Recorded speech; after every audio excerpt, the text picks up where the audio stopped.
That's Not Right with a special presentation.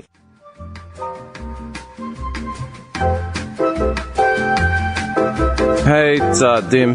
Just been getting a few messages about the lack of podcasts, and as always, I thought I might as well put something up just to clarify. You know, 1 week someone couldn't do it, then the next week someone couldn't do it, then the next week someone else couldn't do it. So yeah, I've got about 3 in the arvo, and I thought I would just record something.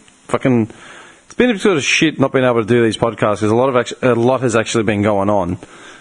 And I don't know how in tune anyone else is with what's going on. Yeah, I don't know. I feel kind of disjointed. I just came back from just did some quick groceries, and I went into Aldi. I don't know if anyone's actually ever been into Aldi. You know, apparently a lot of people go. Yeah, I'm a bit late to the party. I've been in Aldi maybe twice in my entire life. Once was in Germany, and I was disorientated and drunk and dealing with the fact I was in another country. And another time I actually followed someone into Aldi, like a mate of mine, not just someone random off the street. Yeah, so I've never actually paid attention, but I actually went into Aldi today on advice of Malaka to buy draft beer, super dry draft beer. Apparently it's like Asahi, or just as good, if not as good. And it's a fraction of the price, and he was right. Yeah, there's a super dry variant in Aldi for about $10, a 6-pack, which is ridiculously cheap. Going to Woolies and Coles my entire life, and then going into Aldi and actually paying attention, you feel like you're in this weird 80s supermarket from the States, like really dimly lit, and everything sort of throws you off because there's no order. There's just shit everywhere, and you're walking along and it's like baby wipes, clam chowder, baby wipes, pack of chips with like some weird mascot on it, and then they got 3 chainsaws for $20 and 3-year-old Tibetan boy.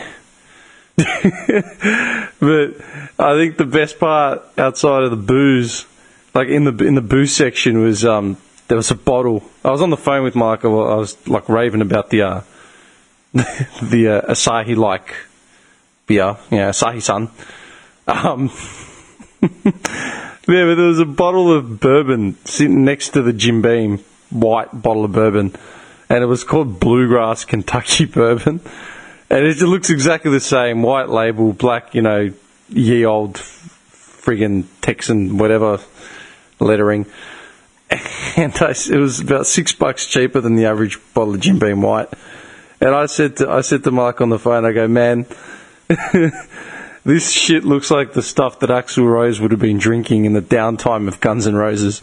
Like, gee, when the promoter got the balls and the money to get the Not In This Lifetime tour happening, they found Axl Rose slumped over in a trailer park or a hotel room covered in Bluegrass Kentucky bourbon bottles. It's ridiculous, but yeah, do yourself a favour and either Google it or look it up or go and buy a bottle. Maybe when I'm feeling braver I might buy a bottle, but can't be that bad. Can't be like a Kentucky Riders or something. I was expecting that Kentucky dude, from The Simpsons that they use in the logo of, I don't know, I know Grandpa Simpson wears that white suit, with the bolo tie, whatever it is, to promote his Simpson and Son elixir. Anyway, but the last couple of weeks have been eventful, and it really, like I said before, it really has sucked that we haven't had a general catch up with everyone. But you've had the whole Trump's. I don't really want to start on Trump. It's so depressing. Actually, this is sort of it's been 2 years since Trump came into play, and it's finally coming to a head. It's sort of all balled over with his his nomination in Kavanaugh. I don't know if anyone's actually been paying attention, but he really picked the prime cherry there for his nomination there. It's come out that Kavanaugh's apparently sexually assaulted a bunch of women when he was in college, and he claimed to be a straight peg, and he was a good Christian who went to church and was a girl guide, and but Yeah, it's come out. It's funny because it's like every crack, any Trump supporter out there that thinks they know what's going on, you just follow the trail of shit that's literally come seeping out of the pores of that entire GOP in the last 12 to 24 months, and just slowly, they're all just falling. You look at his team that was set up, go back 6 months and just see who was still left standing, and they've all pleaded guilty to shit. Whether it's embezzlement, fraud. It's just funny. The only one that hasn't fallen yet is Trump. It's actually pretty funny. It's sad, but it's funny. But then he's got Avenatti and the rest of the squad just coming after him.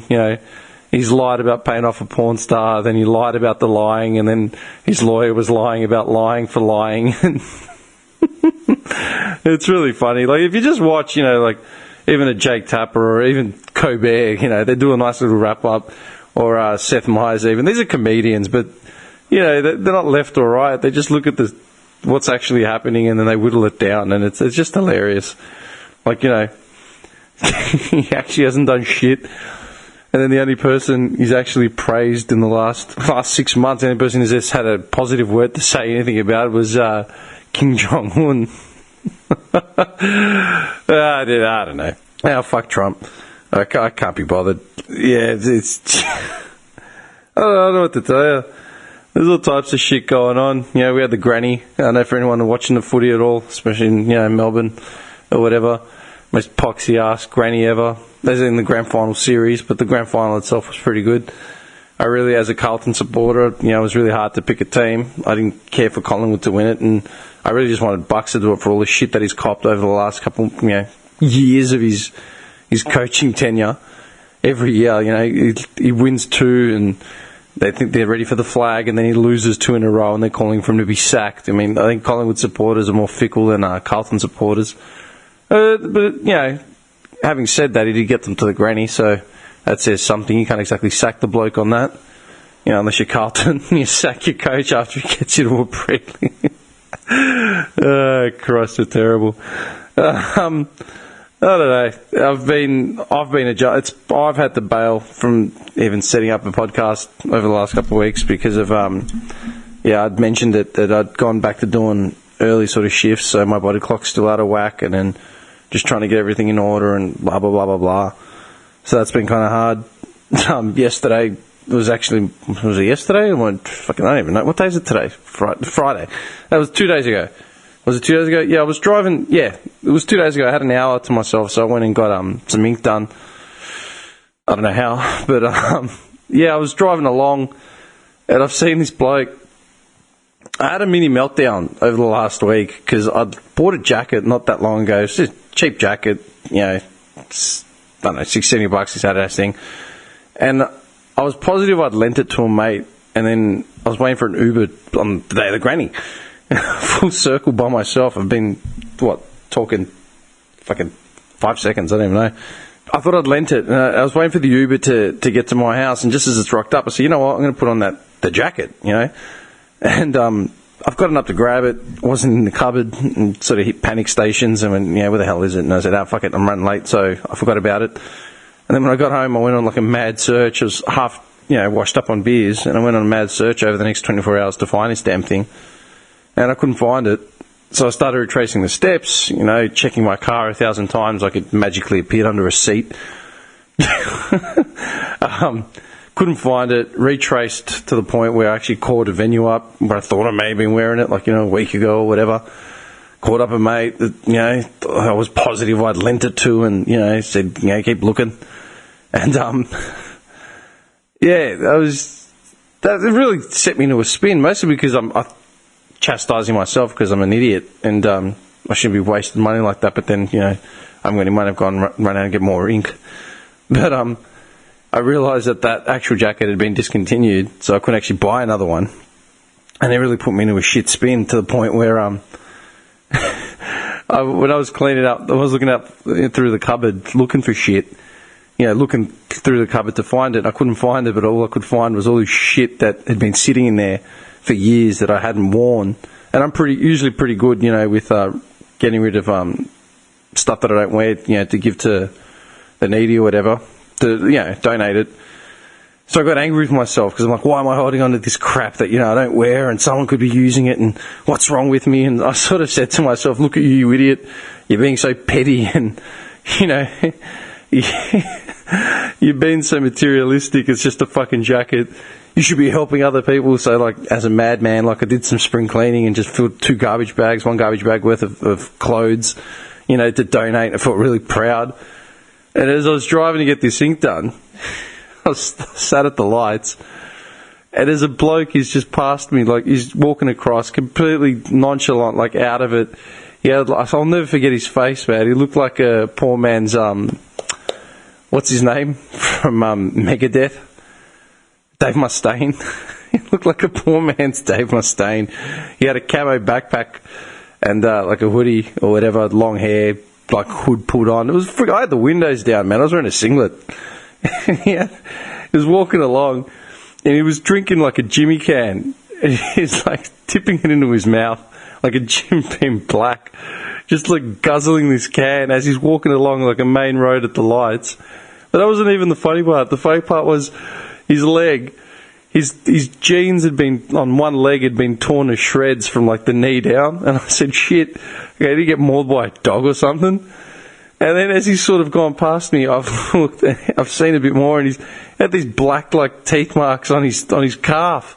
Oh fuck me, man! This guy, he's just walking along drinking a can of Jimmy, and he's literally got half a pant leg just shredded to fucking coleslaw, and I'm sitting there falling apart because I've lost a jacket. Like fuck, man, you need help. Like not the bloke, me. Like get your priorities in order, man.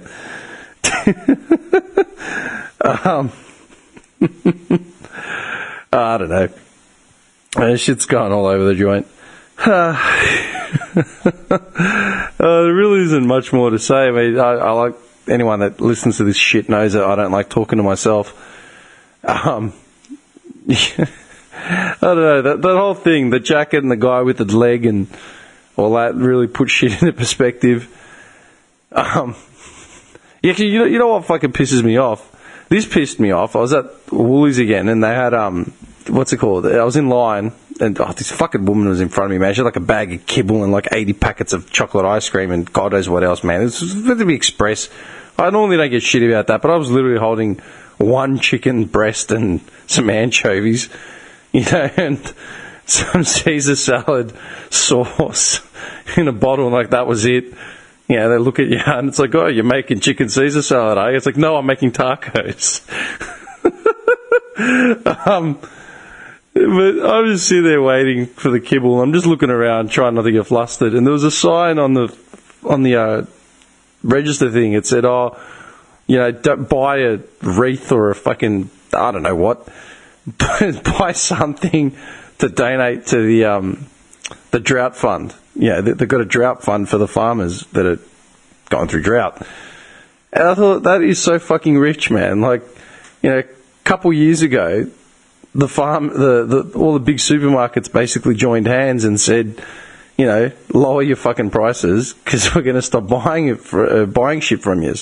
So the farmers, had to basically get down on their knees and keep pumping crap out at below cost, to appease the supermarket gods, and it's run them into the ground apparently because now the droughts come in, or the floods, or the famine or pestilence or whatever it is, or Pauline Hanson, and they're asking for help now. Like now the supermarkets have got the audacity to ask the shoppers to donate more money to help the people that they actually broke, that decimated, But at the same time, it brings up that old argument that I'd mentioned it on a podcast maybe like 2-3 years ago, and I have this all the time. Every time, there's a relief usually it's for the farmers, It's always, I mean, every time there's a sort of relief thing for farmers based on drought or floods or, whatever, ScoMo, they say, you got to think of the farmers and these poor bastards and blah, blah, blah. And I bring up that same conversation I had with that bloke when I worked,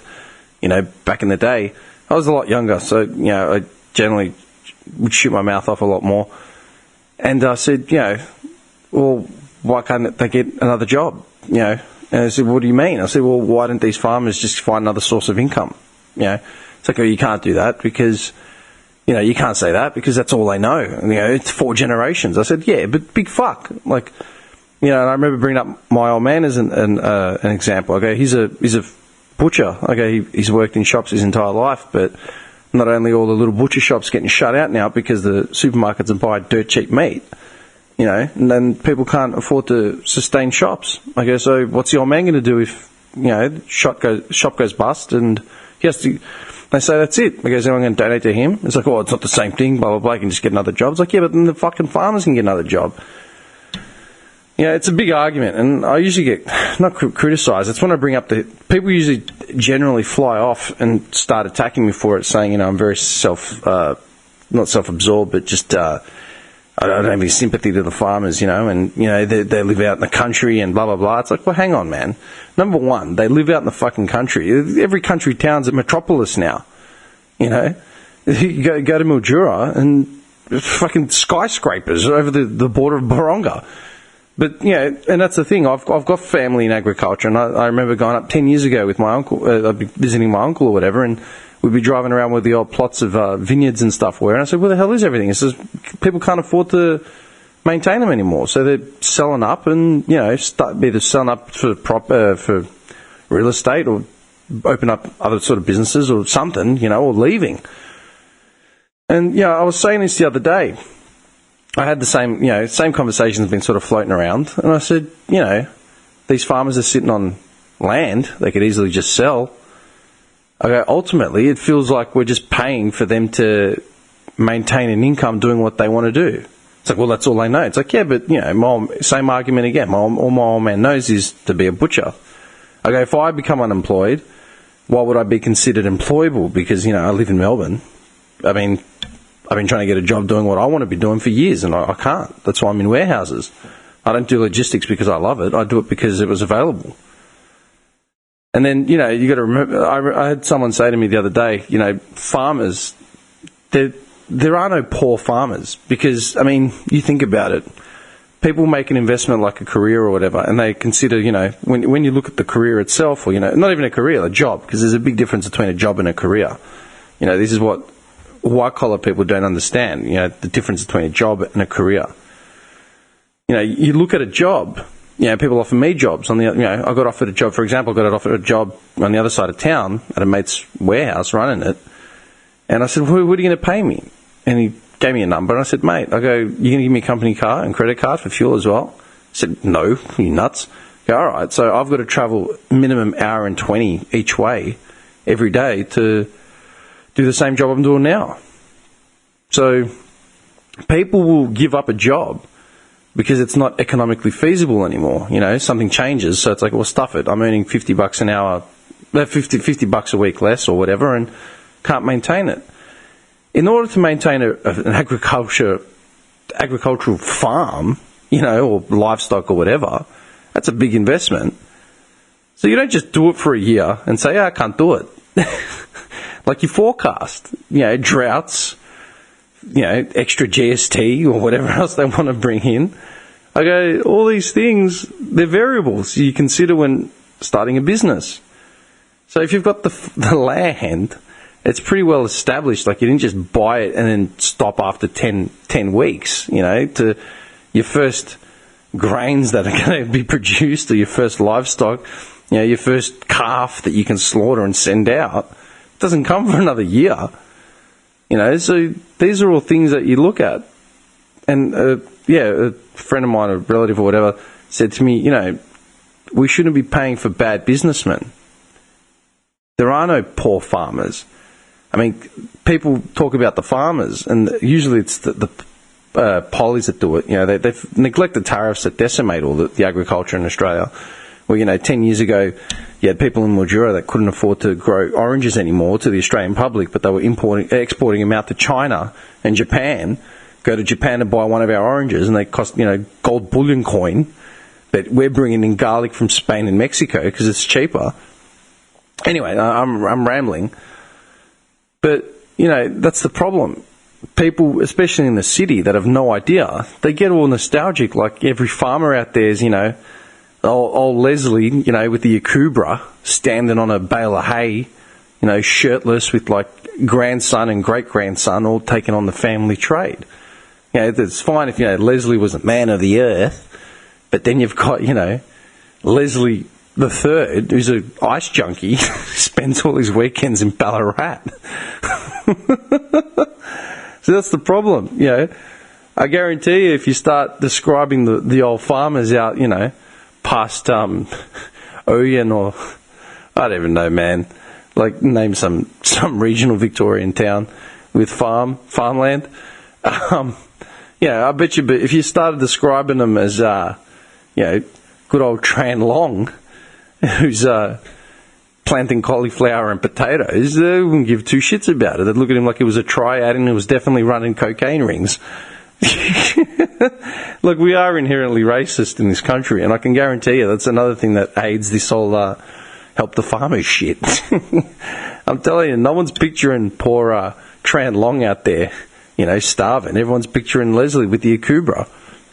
Now, the funny part is Leslie with the Akubra is more likely to have 30 Cambodians living in shipping container houses. I don't know, man. I'm just too cynical these days. I'm not even cynical. I just don't care anymore. I got to look after myself.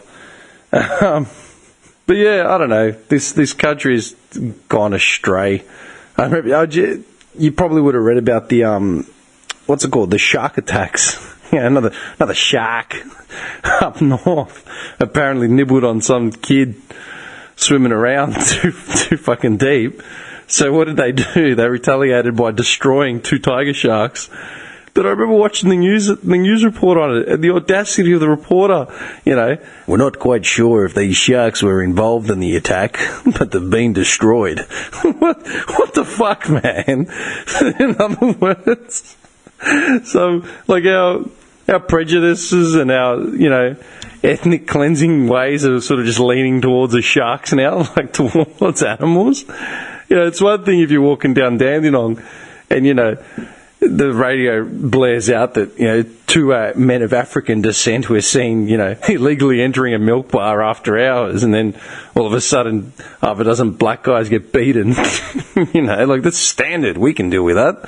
But these fucking sharks, poor things, man. Like, people are swimming around in their feedlands and then they wonder why they get nibbled on. And what's the retaliation?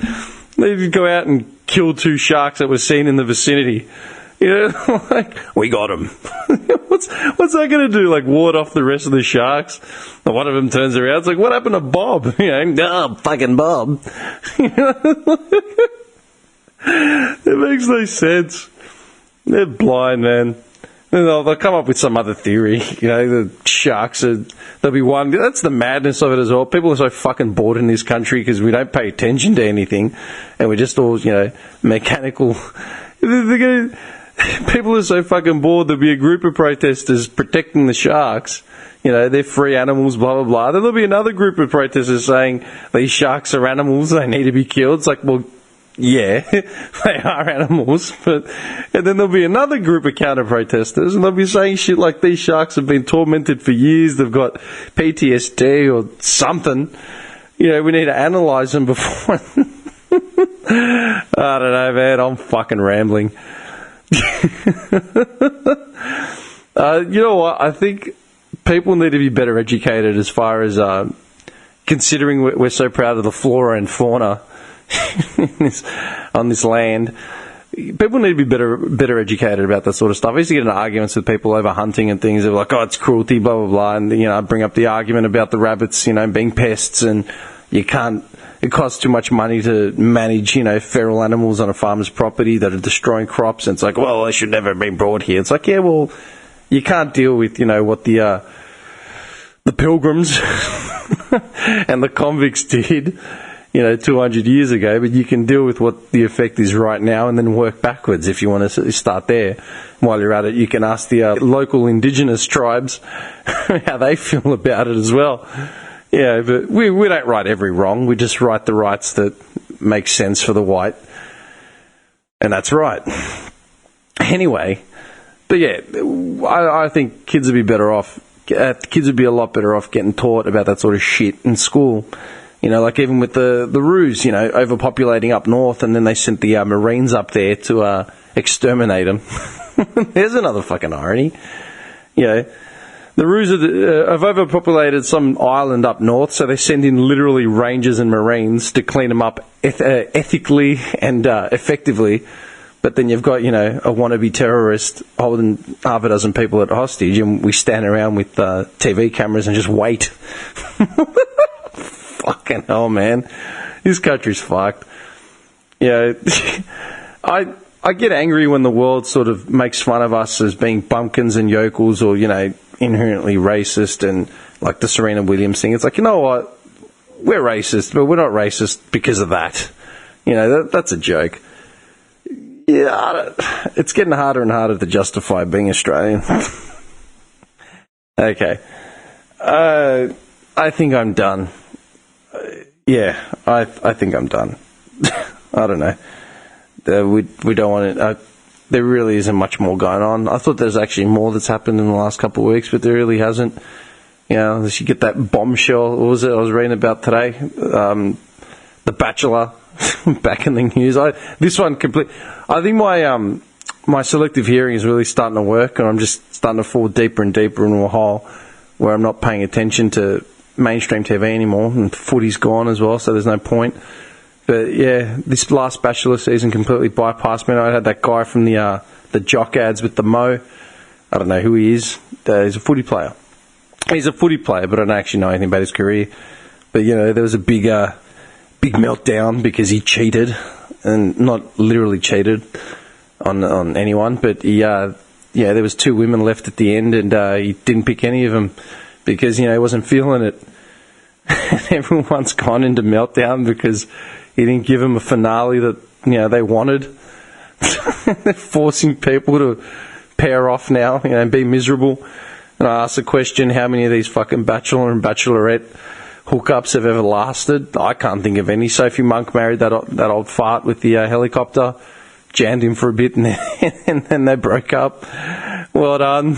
That's a much better story than a guy that said, you know what, not feeling either of yous. Probably the most mature response. And now they're coming down. Then was it Lisa Wilkinson, I think, there was a report about a report on The Bachelor. I don't know what ScoMo's done. I saw something about him saying a prayer. I don't know. But I know more about The Bachelor than I do ScoMo, and I've ignored The Bachelor completely. Just popped up when I was eating my Fruit Loops. I don't know, man. I can't. Fuck it. I'll leave it there. I can't. Hopefully next week we'll be able to get an episode off the ground, but it will be getting busy because I know Nick's working a lot more now, especially with the seasons, and same with me. I'm working a lot more, and we're going to be moving HQ in a little while, so there's that to prep for as well. So please be patient. If you've got any questions or queries, shoot them through. Maybe I can answer them, on behalf of everyone, or do another one of these. Every little bit, adds to it. Thanks again for all your support. 2018 has been pretty big, and it's been really good. We always appreciate seeing your comments and your notes and stuff. So please keep liking, sharing, and following. Please do us the favour and just share it with 5 people you speak to regularly that may not know about us and do listen to podcasts. A lot of people ask me for content, but then tell me that they haven't caught up on everything at the same time. I don't quite understand. Fuck, we're fucking idiots. But hopefully we'll get an episode up with everyone. We'll get an episode up soon. But thanks for listening, and keep liking, sharing, and following.